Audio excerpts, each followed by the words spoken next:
Hola chicos, ¿cómo están? Espero que súper bien. Si se olviden darle like a este video para que me crean. Miren, ya se hizo el slime. Y miren cómo estira súper espectacular.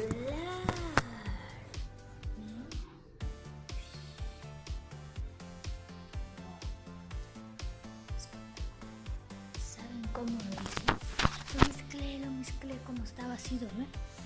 Y cuando ya se hizo una bolita, por más que esté feo, se había hecho una bolita. Y entonces esa bolita se le echa y lo batimos. Y mire cómo levantan las cosas.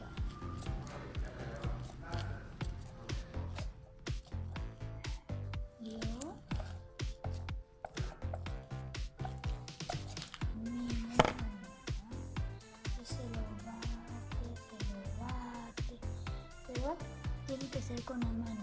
Esa bolita que le estoy diciendo es con la mano, no es batiéndolo. Con la mano.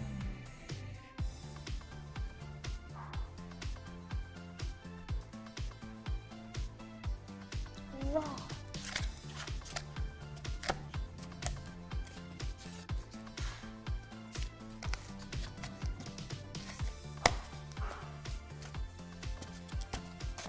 Miren, voy a terminar con esto y va a quedar lindo.